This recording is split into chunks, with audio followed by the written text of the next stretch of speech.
Assalamualaikum warahmatullahi wabarakatuh. Kami dari kelompok 2 ingin mempresentasikan hasil laporan bacaan kami pada artikel Facing Up to Democratic Recession yang ditulis oleh Larry Diamond pada tahun 2015 dan artikel wajib bacaan kami yaitu Democracy's Third Wave yang ditulis oleh Samuel Huntington pada tahun 1991.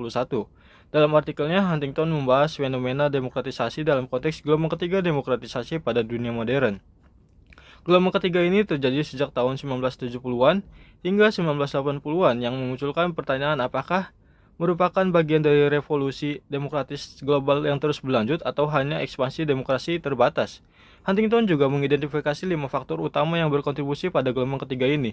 Yang pertama, masalah legitimasi rezim otoriter, pertumbuhan ekonomi global, perubahan dalam gereja Katolik, kebijakan negara-negara maju, dan efek snowballing. Huntington juga menyoroti hubungan khusus gelombang ketiga dengan gereja Katolik. Melalui pendekatan teoritis analitis dan pendekatan akademis, Huntington mendasarkan artikel Democracy's Third Wave pada kuliah Rothbaum di Universitas Oklahoma pada tahun 1989. Dari sini beliau menjelaskan bahwa demokratisasi dipengaruhi oleh kekuatan seperti Amerika Serikat dan European Community. Dan faktor lain seperti runtuhnya Uni Soviet juga memberikan pintu yang terbuka bagi terjadinya demokratisasi di kawasan Eropa Timur. Di sini kita bisa mendapati apa yang disebut sebagai fenomena snowballing, yakni fenomena perubahan politik suatu tempat bisa berpengaruh ke tempat lainnya seiring berjalannya waktu. Namun akhir kalanya negara yang awal demokratis dia berubah menjadi otoritarian. Faktor-faktornya itu antara lain lemahnya nilai-nilai demokratis, polarisasi, keruntuhan hukum dan ketertiban, intervensi atau efek snowballing yang terbalik. Lebih dari 100 negara tidak memiliki rezim demokratis yang bisa dikelompokkan menjadi 4 kategori, yaitu rezim Marxis-Leninis, Afrika Sub-Saharan, negara-negara Islam, dan Asia Timur. Aspek politik dan budaya dapat menjadi hambatan demokratisasi di berbagai negara tersebut. Untuk budaya yang secara fundamental bertentangan dengan demokrasi dapat menghambat perkembangan demokrasi dan tidak mengakui berdirinya institusi demokrasi.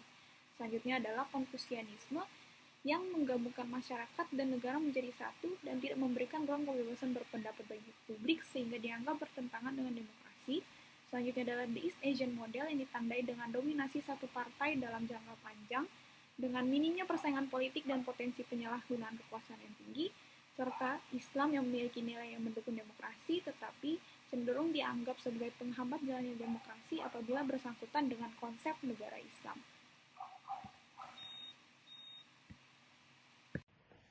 Selanjutnya yaitu ada the limits of cultural obstacle. Argumen budaya pernah digunakan untuk menentang demokrasi Katolik, namun negara Katolik menjadi demokratis dan tumbuh ekonominya di 1960-an hingga 1980-an. Hal serupa terjadi pada negara Konfusianisme di Asia Timur yang dianggap menghambat ekonomi namun mengalami pertumbuhan ekonomi yang spektakuler. Ini menunjukkan bahwa argumen budaya sebagai penghambat perubahan perlu dipertanyakan. Economics, negara kaya cenderung demokratis sedangkan negara miskin memiliki peluang demokratis yang lebih rendah. Negara dengan perkembangan ekonomi menengah berada di zona transisi politik, di mana peluang beralih ke demokrasi lebih besar. Selanjutnya yaitu ada economic development and political leadership.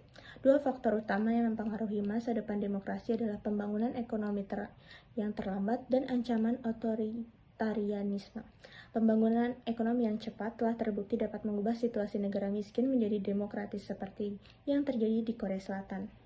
Ini Diamond juga menganalisis bahwa ada 30% negara yang sudah menganut demokrasi, dan dari 46 negara itu, mayoritasnya adalah negara-negara barat. Jumlah negara demokrasi itu kemudian meningkat walaupun beberapa diantaranya ada berbentuk competitive authoritarianism. Ada dua sudut pandang dalam lihat perkembangan demokrasi ini. Yang pertama adalah stagnan in a good way. Jadi masih bagus kalau misalnya negara-negara miskin itu masih bisa demokrasi, dan ada yang menganggap perkembangan demokrasi ini suatu kemunduran. Karena sejak 2006, demokrasi di dunia itu mengalami stagnasi karena adanya kudeta militer atau pencabutan hak demokrasi. Ini didukung oleh negara-negara penting yang berkembang yang demokrasinya juga stagnan, dan negara otoriter yang semakin menguat. Negara maju seperti Amerika Serikat itu sudah tidak prioritaskan demokrasi di negara lain. Kemudian ada data dari Freedom House yang menunjukkan bahwa 8 tahun terakhir negara yang kebebasannya menurun lebih banyak daripada yang kebebasannya meningkat.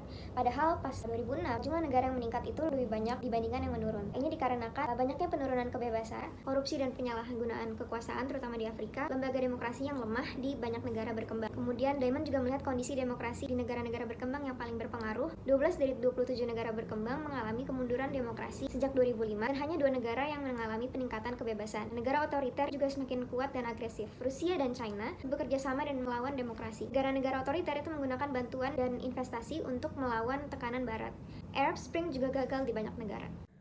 Baik, untuk analisis dan temuan selanjutnya, itu The Decline of Freedom and the Rule of Law, yang menjelaskan mengenai selama 8 tahun berturut-turut dari tahun 2006 sampai 2013, jumlah negara yang kebebasannya menurun lebih banyak daripada yang kebebasannya meningkat. Lalu juga dijelaskan mengenai masalah terbesar demokrasi. Yang pertama, banyaknya penurunan kebebasan, lalu korupsi dan penyalahgunaan kekuasaan, dan lembaga demokrasi yang lemah.